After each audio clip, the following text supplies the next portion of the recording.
ଗୁହାଳ ସଫା ହେଲା ପର୍ଯ୍ୟନ୍ତ ଯେତିକି ଗୋବର ବାହାରିବ ବାପା ମାନେ ମା ମାନେ ହରିବଂଶ ଅଚ୍ୟୁତାନନ୍ଦ ମହାପୁରୁଷଙ୍କ ବାଣୀ ଇଏ ଗୁହାଳ ସଫା ହେଲା ପର୍ଯ୍ୟନ୍ତ ଯେତିକି ଶୁକୁଡ଼ା ଗୋବର ଯେତିକି ଗାଣ୍ଡୁଆ ଗୋବର ବାହାରିବ ମୋ ମୁଣ୍ଡକୁ ଦବ। ହଉ ହେଲା ମୋ ଘରଟା ଯାଇଛି ପଡେ ମୋ ଘରେ କେହି ନାହାନ୍ତି 2 ବର୍ଷ ସମୟ ହେଲାଣି 10 ଓଡିଆଣି ଆଉ ଯେତେ ଗାଣ୍ଡୁଆ ଗୋବର ବାହାରିବ ମୁଁ ତୋଳିଦେବି ତୁ ମୋ ମୁଣ୍ଡକୁ ଦବ। ହେଲା ହେଲା ଗଲାବେଳକୁ ମିଞ୍ଚା ମିଞ୍ଚା ଛେନା ଦେଇ ଖାଇବି। ଦବଟି ଏ ନାଇଁ ନାଇଁ ମୁଁ ମୁଣ୍ଡକୁ ଦେବି କାଇଁ ମୋ ପୁଅକୁ କରିବ। କୃଷ୍ଣ ଯେତେବେଳେ 5 ଗାଣ୍ଡୁଆ ଗୋବର ଦେଇଦେଲେ କହିଲେ ମୋର ଆଉ ମନ ପଡୁନି। ନା ତୋର ସିନା ତୁ କୃଷ୍ଣକୁ କହିଲା ଗୋଟିଏ କହିଲା ତୋର ସିନା ମନ ପଡୁନି। ତୁ ଦେଖ ମୁଁ ଗୋଟେ ଚିହ୍ନ ଦେଇ ଦଉଛି। କଣ କହନ୍ତିନି ମହାଜନର ସେତେବେଳେ ମୂଲିଆ କାମ କରିବାକୁ ଯାଆନ୍ତି ଅଙ୍କ ତ ନଥାଏ ହିସାବ ନଥାଏ ନା ତା ସ୍ତ୍ରୀ କଣ କରିବ ଏଇ ମାଟି କାଠରେ ଅମୁକ ବାରଠୁ ସମୁକ ବାର ଦିନ କାମ କରିବ ତା ପରଦିନ ସକାଳକୁ ଦେଖିଲା ବେଳକୁ କେତେ ଗାଣ୍ଡୁଆ ହେଲା ନା 5 ଗାଣ୍ଡୁଆ। ଆଜ୍ଞା ଗୋବର ଟିକେ ଗାଣ୍ଡୁଆ ଆଣିବ 1 2 3 4 5 ତୁ ସିନା ମୋ ମୁଣ୍ଡରେ ଦେଇଦେଲୁ ଏତିକିଟା ଚିହ୍ନ ମୋ ମୁଣ୍ଡରେ ଏତିକିଟା ଚିହ୍ନ ଅଛି ମୁଁ କି ଜାଣି ଆଉ ନା ମୋ ମୁଣ୍ଡରେ ତୁ ଦେଇଦିଏ କୃଷ୍ଣକୁ କହିଲେ ସେ କହିଲା ଠିକ ଅଛି ତା ମୁଣ୍ଡରେ ଯେତିକି ଗାଣ୍ଡୁଆ ଦିଏ କୃଷ୍ଣ ତାକୁ 1 2 3 4 5 ସେତେବେଳେ 11 ଗାଣ୍ଡୁଆ ହେଲା ଆଜ୍ଞା ଗୋବର 10 ହଳିବ 11 ହଳିବ ହେଲା ଖାମାନେ ଖୋଜୁଛନ୍ତି କାନ୍ଧ କୁଆଡେ ଗଲା କାନ୍ଧ କୁଆଡେ ଗଲା ଯଶୋଦା ମା ପାଗଳିନୀ ପରି ଖୋଜୁଛି ମୋ ପୁଅ କୁଆଡେ ଗଲା ବଳରାମ କହିଲେ ମା ମୁଁ ତାକୁ ଦେଖି ନାହିଁ ନା କୁଆଡେ ଗଲା ତ ନେଇ ଦେହ ମୁଣ୍ଡ ଝାଳ କଳା ଦେହଟା କଳା ଆହୁରି ପଡିଗଲାଣି ମୁଣ୍ଡଟାକ ଖାଲି ଗୋବର ଚିହ୍ନ ମେଚାଏ 11 ଥର ଦେଇଛି ଚିହ୍ନ ହିସାବ କର ନା 11 ଥର ହେଲା ପୁଅ ମୁଣ୍ଡରେ 11 ମୋ ମୁଣ୍ଡରେ 11 ତେଣୁ 11 ମେଚା ଛେନା ତାକୁ ଦେଲା ଲହୁଳି ଦେଲା ଖାଇ ନାହିଁ ଚାଲିଗଲେ ଘରକୁ ବେଶ ଚାଲିଗଲେ ସିନା କିନ୍ତୁ ଇଏ ଗୋବର ଚିହ୍ନ ଆଉ ଲିଭିଆକୁ ମନେ ପହଞ୍ଚିଗଲେ ବଳରାମ କହିଲେ ମା ମାଲୋ କାନୁ ଏଇଠି ଆସୁଛି ଦାଣ୍ଡ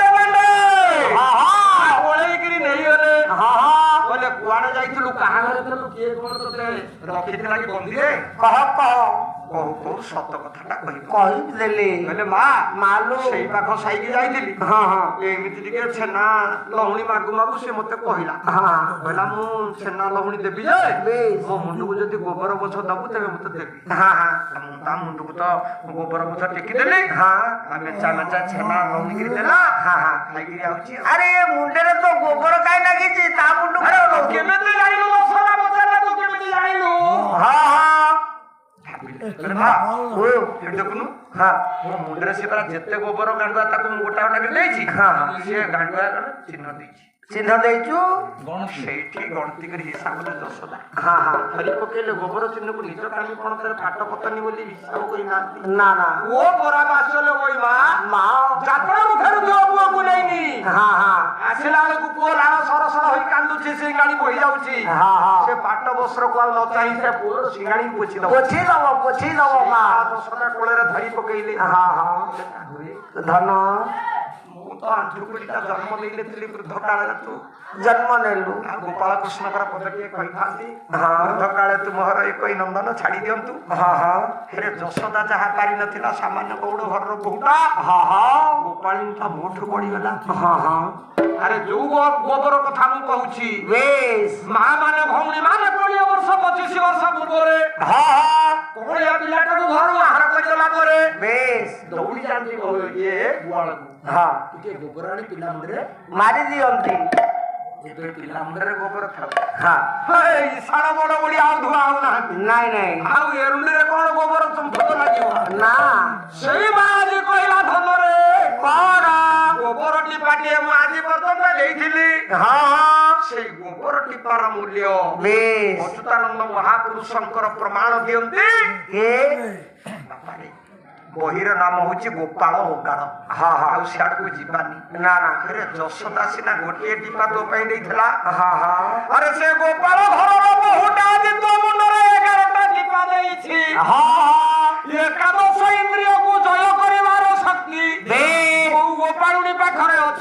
ଅଛି ଅଛି ପାଦ ତଳର ଧୂଳିକି ସମାନ ହେବି ନାହିଁ।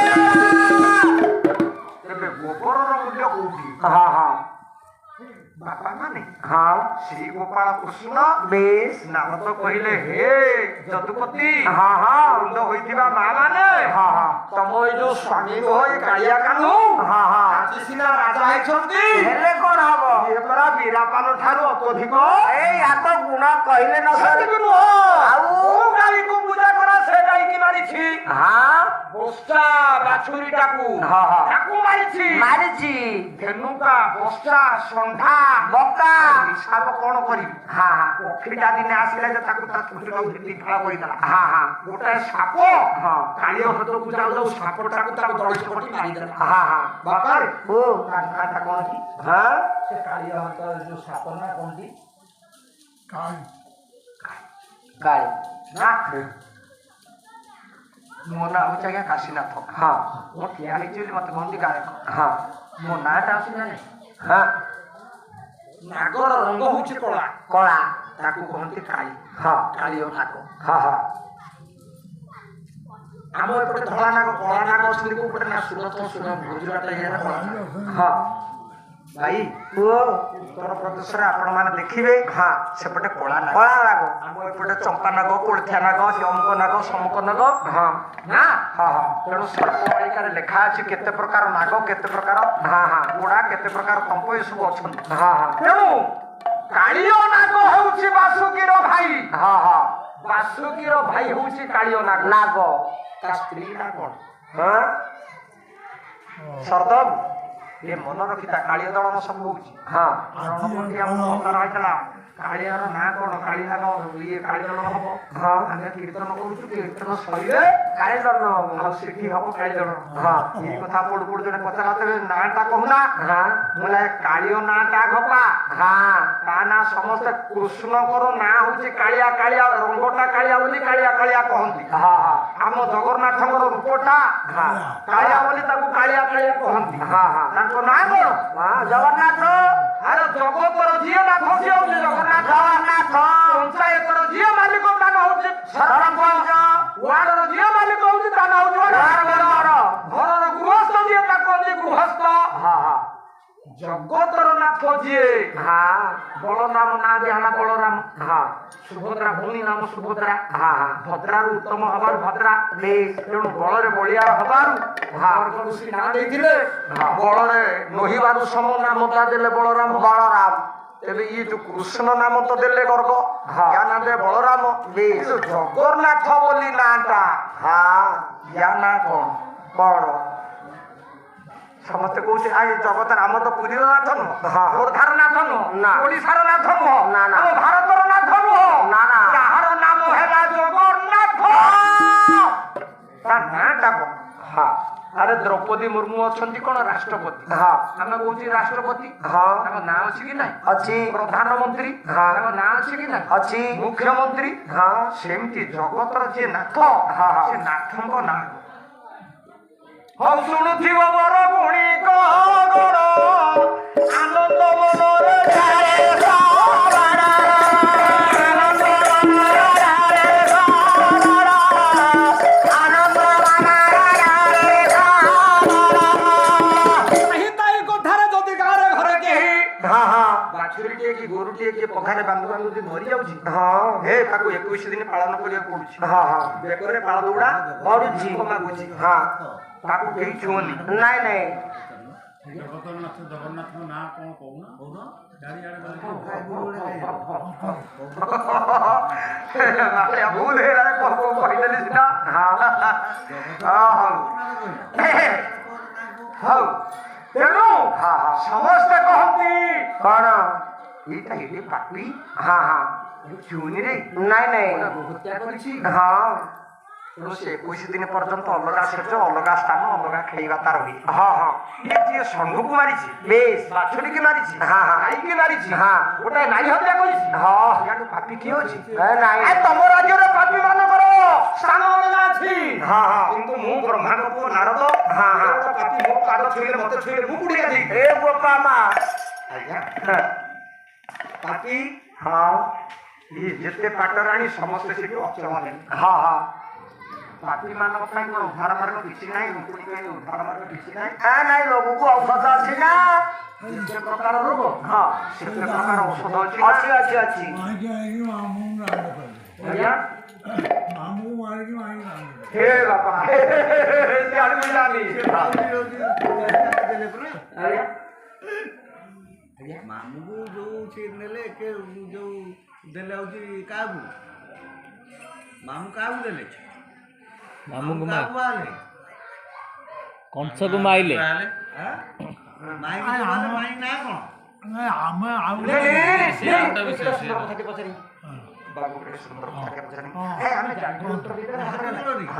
ତମଠୁ ଆଗରେ ମାନେ ତମଠୁ ତଳେ ଆମେ ହଉ ଶୁଣନ୍ତୁ ଆଜ୍ଞା ପଦରିକା ଆଶ୍ରମରେ ଋଷିମାନେ ବସିଛନ୍ତି କଥାବାର୍ତ୍ତା ହେଲା ଯେ କ'ଣ କରିବା ସେତେବେଳେ ଥିଲା ସ୍ମୃତି ଶୁଣି ଶୁଣିକିରି କହୁଥିଲେ ଯାହା ବେଦ ନଥିଲା ନା ସେତେବେଳେ ସେଠୁ କହିଲେ ବୟସ ଲୋକ ଯିଏ ଅଧିକା ଲୋକ ଅଛନ୍ତି ଯିଏ ବୟସରେ ଅଧିକା ସେଇଆଙ୍କୁ ସେ ପୁରୁଣା କଥା ଶୁଣିଥିବେ ବେଶ ଆଉ ଆଜିକାଲିକା ଟୋକା ଆମର କେତେ ବୁଦ୍ଧି କିଏ ଅଛନ୍ତି ସାତ ବଳ ବଳ ବୁଢା ଅଛନ୍ତି ମାର୍କଣ୍ଡେୟ ସେଇଆକୁ କହ ସେ ପୁରାଣ ଶୁଣାନ୍ତୁ ଆମେ ସମସ୍ତେ ଶୁଣିବା ଶୁଣିବା ମାର୍କଣ୍ଡେୟ ସେଠୁ କହିଲେ ନାଇଁ ମୁଁ ବୁଢା ହେଲିଣି ଆଉ କ'ଣ କହିବି ମୁଁ ମୁଣ୍ଡ କାହା ତମେ ଯାହାର ସୁଧା ବୟସ ଅଧିକା ନହେଲେ କ'ଣ ରାଷ୍ଟ୍ରପତି ହେଇପାରିବ ନା ରାଷ୍ଟ୍ରପତି ଯୋଉଟା ସାରାଂଶ କରିବେ ତାକୁ କିଏ କାଟିପାରିବ ନା ନା ସେଠୁ କହିଲା ଆରେ ମୁଁ ବୟସରେ ଅଧିକ ରାଷ୍ଟ୍ରପତି ଆସନ ମତେ ଦେଇଛ କିନ୍ତୁ କଣ ମୁଁ ସିନା 7 କଳବର ଋଷି ହେଲେ 7 ବର୍ଷର ପୁଅ ଧ୍ରୁବକୁ ସମାନ ହେବି ମୁଁ ସିନା ଗାୟକ ହେଇଛି ସିନା ଗାୟକ ହେଇଛି ଆପଣ ଜାଣିନାହାନ୍ତି କିନ୍ତୁ ଆପଣଙ୍କ ପାଖରେ ଯୋଉ ଜିନିଷ ଟିକେ ଅଛି ମୁଁ ହେଉଛି ଗୋଟେ କାକୁଡି ମଞ୍ଜିର ଫଳ ଆପଣ ହଉଛନ୍ତି ବୀଜ ଏ ବୀଜଟା ଦେଖନ୍ତୁ କେତେ ସୁନ୍ଦର କଥା ମାମୁଁଙ୍କର ସ୍ତ୍ରୀ କି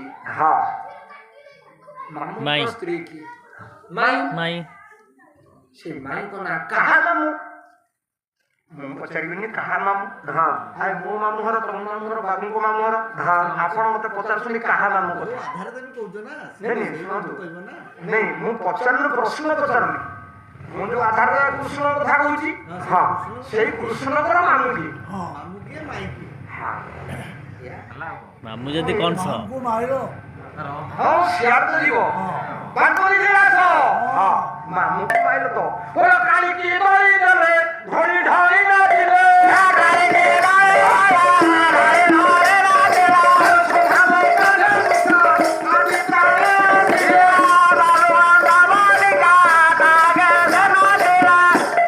ବାଙ୍କଇ ଗଣ ନିକଟସ୍ଥ କରବର ଘର ଯାହାଙ୍କର କହିଲେ କଣ ମାଇ ମହତ ସରା ମାଇ ପରାଣ୍ଡ ପରା କୃଷ୍ଣ କାଳିଆ କାହ୍ନୁ ଗୋଟାଏ ଏମିତି ଦୁର୍ଦାନ୍ତ ବୋଲି ମୁଁ ଜାଣିନଥିଲି ତୁ ଗୋଟାଏ ମାଇକି ରାଣ୍ଡ କରିଛୁ ମା ମାନଙ୍କର ମହାତ ସାରିଛୁ ଗୋପୀ ମାନଙ୍କର ମହାତ ସାରିଛୁ ନା ମାଇ ହେଲେ କିଏ ସେ ଆପଣ ମାନଙ୍କର ଦ୍ୱିତୀୟ ଓଷାର ଗୋଟିଏ ପଦ ମନେ ପଡେ କଣ ଆପଣ ମାନଙ୍କର କେଳା ମାନେ ସାବୁଆ କେଳା ମାନେ ବେଶ ପଦଟିଏ ଗାଆନ୍ତି ମୁଁ ଆପଣଙ୍କୁ ବି ସେଇଟା ନେଇଛି ପଦଟିଏ କହନ୍ତି ସାପୁଆ କେଳା ମାନେ ପେଡ଼ିରୁ ଖୋଳାଟା କାଢି ଦିଅନ୍ତି ସାପଟା ଫଙ୍ଗିଲି ଉଠେ ସାପୁଆ କେଳା କହି ପକାଏ ଆରେ କଂସର ଘରଣୀ ପଦ୍ମାବତୀ ଆଜ୍ଞା କଂସର ଘରଣୀ ପଦ୍ମାବତୀ ରାଣୀ ଶ୍ରୀ ଧନିତ୍ରୀ ଭାର ପଦ୍ମା ଦେବୁରେ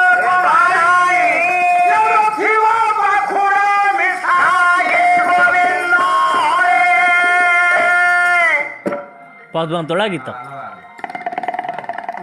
ସତ୍ୟ ଦୁନୁକିରେ ଟିକେ ଝିଅ ମୁଁ ଆଉ ଘଣ୍ଟା କାଠି ଯାଇ ପହଞ୍ଚିବି ନାଇଁ ମୁଁ ଘଣ୍ଟା କାଠି ଯାଇ ପହଞ୍ଚିବି ନାଇଁ କୀର୍ତ୍ତନ ହେଉଛି ମୁଁ କୀର୍ତ୍ତନ ଶେଷ କରିକି ଯାଇ ପହଞ୍ଚିବି ନାଇଁ ଏତେ ବାଟ ଯାଇନି ସେ ଗାଁ ଭୁଲ ହେଇଯାଇଛି ଅଳ୍ପଡ଼ା ପାଖରେ ମୁଁ ଅଛି ହଉ ମୁଁ ରହୁଛି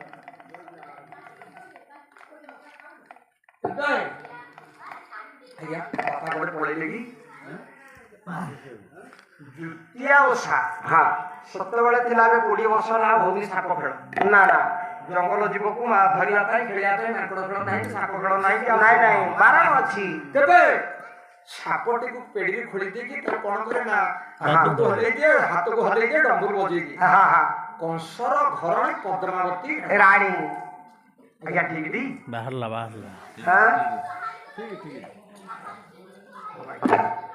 ଯଦି ପଦ୍ମାବତୀ ହେଲା କଂସର ସ୍ତ୍ରୀ ହଁ କଂସ ମଲା ପରେ ହଁ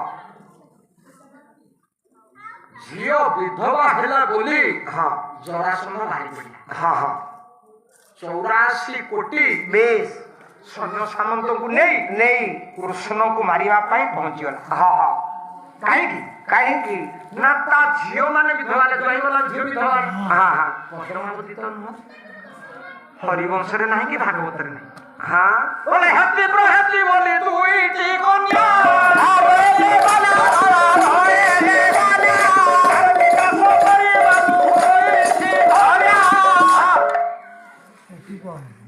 ହେତି ଆଉ ପ୍ରହେତି ହଁ ପଦ୍ମାବତୀ କିଏ ସେ ଅଲଗା ହଁ ହଁ ପଦ୍ମାବତୀ ହଉଛି ଅଲଗା ଜରାସନ୍ଧର ଝିଅ ବଡ ଝିଅ ନା ହଉଛି ହେତି ସାନ ଝିଅ ନା ହଉଛି ପ୍ରହେତି ଦୁଇ ଜଣକୁ ଦିଗ ବିଜୟ କଲା ବେଳେ କଂସ ଦିଗ ବିଜୟ କଲା ବେଳେ ଯେତେବେଳେ ଜରାସନ୍ଧ ପହଞ୍ଚିଗଲା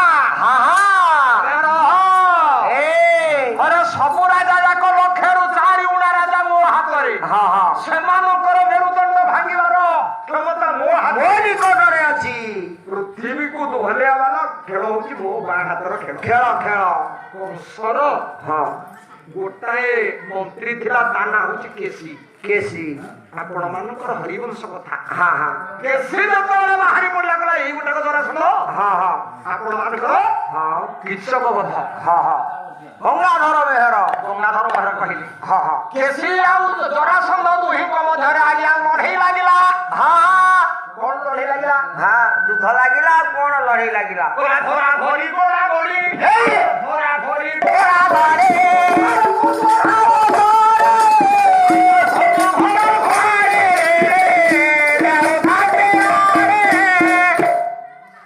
ଲକ୍ଷରୁ 4 ଉଣା ରାଜାଙ୍କୁ ଯିଏ ବନ୍ଦୀ କରି ରଖିଛି ଗୋଟିଏ ତୁଠରେ ଯେମିତି ବାଘ ଛେଳି ପାଣି ଖାଆନ୍ତି ସେଇ ରାଜା ଜରାସନ୍ଧ ବେଶ କଂସର ମନ୍ତ୍ରୀ କେଶୀ ସହିତ ଯୁଦ୍ଧ କଲା କେଶୀ ଏମିତି ଗୋଟାଏ ମୁଥ ମାରିଲା ଏଡେ ବଡ ରାଜା ଆଜ୍ଞା ଅଚେତ ଏ ଜରାସନ୍ଧଟି ଆଉ ଜ୍ଞାନ ନାହିଁ ତାକୁ ବନ୍ଧନ କଲେ ମାରିଦେଲେ ଅକଳିଆ ହବ ମାରିଦେଲେ ବହୁତ କ୍ଷତି ହବ ଆଉ ରାଜା ନିର୍ଦ୍ଦେଶ ନ ମାନିଲେ ପୁଣି ଆମେ ବୁଝିବାକୁ ପଡିବ ଦୂତଙ୍କୁ ପଠେଇଲେ କେଶୀ ପଠେଇଲା ଜରାସନ୍ଧ ବର୍ତ୍ତମାନ ପରାସ୍ତ କେଶୀ କହିଲା ମୁଁ ମାରିବି ନା ତମ ପାଖକୁ ନେବି କହନ୍ତୁ ମାରିବା କଣ କରିବି କେଶୀ ବାମ ହାତରେ ଜରାସନ୍ଧକୁ ଧରି ଟାଣି ନେଇଗଲା ଏଇଠି ପହଞ୍ଚିଗଲେ ଆପଣ ମାନଙ୍କର କହିଲେ କଣ ଆପଣ ମାନଙ୍କର ଜଣେ ଋଷି ପହଞ୍ଚିଗଲେ ସେ ଋଷିଙ୍କର ନାଁ ଆଜ୍ଞା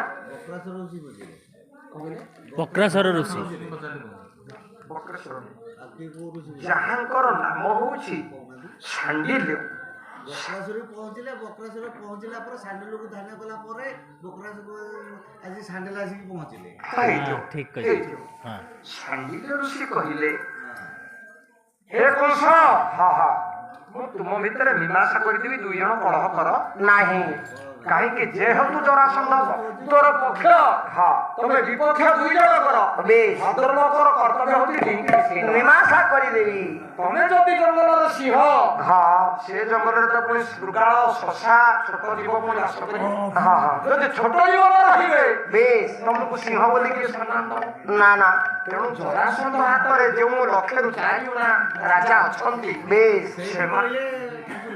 ସେଇମାନେ କହିଲେ ଯେ ବର୍ତ୍ତମାନ ତୋର ମୃତ୍ୟୁ ହଉଛି ଶ୍ରୀକୃଷ୍ଣଙ୍କ ପାଖରେ ସେଇ ଋଷି କହିଲେ କି ବକ୍ରାସୁର ହଉ ଆଜ୍ଞା ଆପଣ କଣ ଶୁଣିଥିବେ ନାନା ମୁନିନା ମତସ୍ଥହୀନ ହଁ କୋଉ ପୁରାଣରୁ କୋଉ କଥାରୁ ଆପଣ କଣ ଶୁଣିଥିବେ ମୁଁ କୋଉ ବାଟରେ ଆସି ହାତ ଯୋଡ଼ ନାଇଁ ନାଇଁ ମୋର ହାତ ଯୋଡୁନି ମୋର କାମ ହଉଛି ସେଇଟା ମୁଁ ଆପଣଙ୍କ ହାତ ଯୋଡୁନି ତେଣୁ ମଞ୍ଚରେ ସମସ୍ତଙ୍କର ଜଗତ ଗୁରୁମୟ ଦେଖ ନିଜକୁ ଶିଷ୍ୟ ପ୍ରାୟ ରଖ ଆମେ ଗାୟକ ହଉ କି ପଣ୍ଡିତ ହଉ ପ୍ରତ୍ୟେକ ବୃକ୍ଷର ଫୁଲ ଫଳକୁ ସଂଗ୍ରହ କରି ଗୋଟିଏ ମାଳ ଆଜ୍ଞା ଗୁନ୍ଥିଥାଉ ସେ ଗୁନ୍ଥିବା ଭିତରେ କେତେ ଭୁଲ ଥାଇପାରେ କେତେ ଠିକ ଥାଇପାରେ ନା ଆଉ ଅନ୍ୟ ମାଳାକାରୀ ଯଦି ଦେଖିବ ଏଡ ସୁନ୍ଦରିଆ ଫୁଲ ମାଳାଟା କେମିତି କରିଛି ଧଳା ଫୁଲ ପାଖକୁ ସିନା କଳା ଫୁଲ ଟିକେ ନେଳିଆ ଗେଣ୍ଡୁ କେମିତି ହବ ଚାଲିବ କେମିତି ତେଣୁ ସାଙ୍ଗିଲେ ସେଟାକୁ ହେ ଜଣା ସମ୍ଭ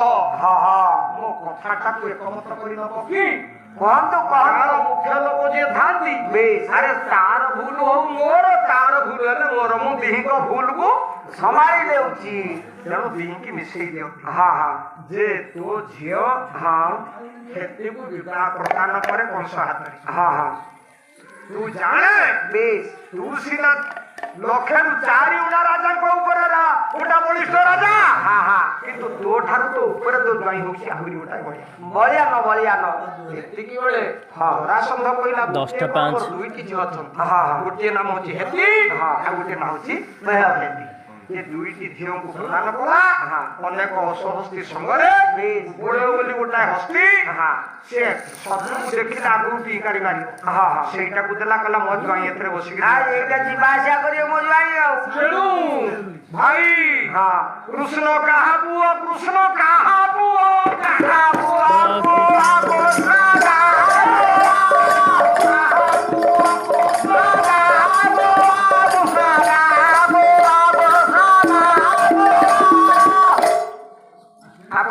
व्यास प्रमाण दियंती कौन बोले वसुदेव सुतदेव कंस चाणूर मर्दान देवकी परमानंद गाऊ कृष्ण वंदे जगद्गुरु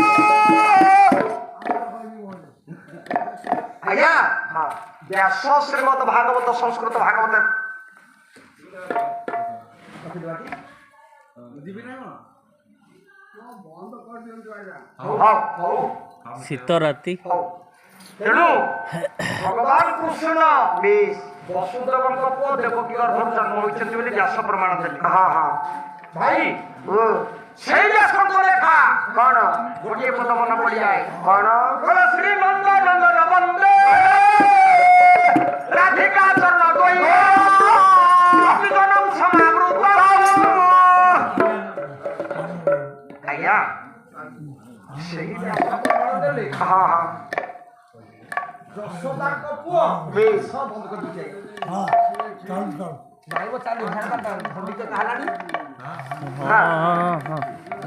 ବସୁଦେବଙ୍କ ପୁଅ ବ୍ୟାସ କହିଲେ ହଉଛନ୍ତି କୃଷ୍ଣ ଦେବକୀ ଗର୍ଭରୁ ଜନ୍ମ ନନ୍ଦଙ୍କ ପୁଅ ଯଶୋଦା ଗର୍ଭରୁ ଜନ୍ମ କୃଷ୍ଣ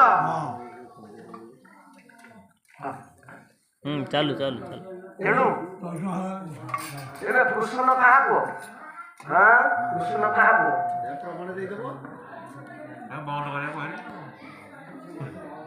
ସେଇ ବ୍ୟାସ ପ୍ରମାଣ ଦେଲେ ଦେବକୀ ଗର୍ଭରୁ ଜନ୍ମ ହୋଇଛନ୍ତି ବସୁଦେବ ପୌରଷ ଦେବକୀ ଗର୍ଭରୁ ବସୁଦେବ ସୁତଦେବ କଂସ ଚାଣୂର ମର୍ଦନ ଏପଟେ କହିଲେ ଶ୍ରୀନନ୍ଦ ନନ୍ଦନ ବନ୍ଦେ ରାଧିକା ଚରଣ ଦ୍ୱୟ ଆଉ ସିଆଡ଼କୁ ଯିବା ପାଇଁ କୃଷ୍ଣ ପ୍ରକୃତ ମା ଯଶୋଦା ଜନ୍ମ ଦେଇଛି କୃଷ୍ଣ ଜନ୍ମ ଦେଇଛି ମା ଦେବକୀ କୃଷ୍ଣ ଦୁଇ କୃଷ୍ଣ ଆମେ ଦେଖୁଛେ ଗୋଟିଏ କୃଷ୍ଣ କୃଷ୍ଣ କେତେ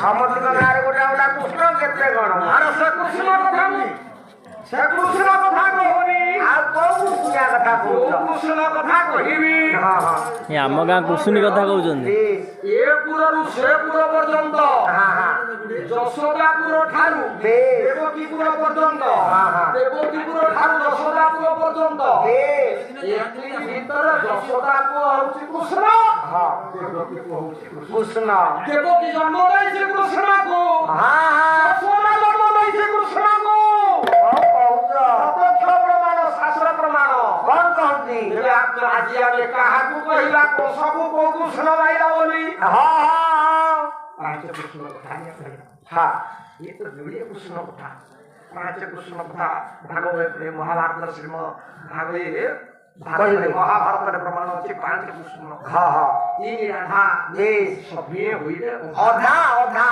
ପାଞ୍ଚକୁ ତିନିରେ ସମାନ କରିଛି ଆଜି ତ ବିଜ୍ଞାନ ଯୁଗ ସେତେବେଳେ ବାପା ସିନା ଖୋଳି ପକଉଥିଲେ ଗୋଡ଼ି ପକେଇ ହିସାବ କରୁଥିଲେ ବିଜ୍ଞାନ ହିସାବ କରିଛି ସେତେବେଳେ ବାପା ଯେତେ ହିସାବ କରିଥିଲେ ପାଞ୍ଚ କୃଷ୍ଣ ତିନି ରାଧା ସମସ୍ତେ ହୋଇବେ ଅଧା ଅଧା ଆଜିର ଟୋକା କେମିତି ହାଲ ଧରିଛ ଦେଖି ଦେଖିଆ ଆରେ ମୋ ବାପା ବୁଝିଆ ମୋ ଜେଜ ବୁଝିଆ ନା ଆଜିର MBA ପୁଅ ବୁଝିଆ ବାପା ମାନେ ଯାହାର ଆଜ୍ଞାରେ ପର୍ବତ ଜଗା ସହି ଷୋଲବତ ସେ ପ୍ରଭୁର ଅପାର ମହିମାକୁ ବର୍ଣ୍ଣନା କରିବା ପାଇଁ ମୋ ଭାଇ କହିଥିଲେ ଟିକେ ପ୍ରଭାସ ଯଜ୍ଞ ଗାଇବା ପାଇଁ ନାରଦ କହିଛନ୍ତି ତମ ଦେହରେ ଏତେ ପାପ ଥିଲା ବେଳେ ସେ ପାପିର ଅଙ୍ଗ ମୋ ଦେହରେ ଲାଗିଲେ ମୁଁ ପାପି ହେଇଛି ଆଉ ରାଣୀମାନେ ଅଷ୍ଟପାଟ ରାଣୀମାନେ ହାତ ଯୋଡ଼ିଦେଲେ କହିଲେ ମୁଁ ରୋଗ ଯଦି ଅଛି ଔଷଧ ତ ଥିବ ନା ଅଛି ଅଛି ପାପି ପାଇଁ ଉଦ୍ଧାର ଅଛି କି ଅଛି ଅଛି ଅଛି କଣ କରେ ନା ଯଜ୍ଞ କର ନଜର ଦିଅନ୍ତୁ ଇଏ ଦେବରାଜ ଇନ୍ଦ୍ରଙ୍କୁ କଥା ଦେଇଛନ୍ତି ଯଜ୍ଞ କର ଇଏ ଯଜ୍ଞର ନାଁ କଣ ହଉଛି କଣ ପ୍ରଭାସ ଯଜ୍ଞ ପ୍ରଭାସ ଯଜ୍ଞ ହବାରୁ ତା ନାଁ ହେଲା ପ୍ରଭାସ ଯଜ୍ଞ କୀର୍ତ୍ତନ ହବ କୋଉଠି ନା କୋଉଠି କାହାର କୀର୍ତ୍ତନ ହବ ପ୍ରମିଳା କିନ୍ତୁ ଯଜ୍ଞ ପ୍ରଭାସର ହବାରୁ ତା ନାଁ ହେଲା ପ୍ରଭାସ ଯଜ୍ଞ ସେ ଯଜ୍ଞ ନାଁ କଣ ପ୍ରଭାସ ଯଜ୍ଞ ନାଇଁ ପ୍ରଭାସର ଯଜ୍ଞ ହଉଛି ଆଜି ଦ୍ୱାଦଶୀ କୀର୍ତ୍ତନ ହେଲା ପାଲଟା ସିଂଙ୍କ ମାଙ୍କର ପ୍ରଭାସ ତୀର୍ଥରେ ଯେଉଁ ଯଜ୍ଞ କରାଗଲା ତାର ନାମ ହଉଛି ଆଜ୍ଞା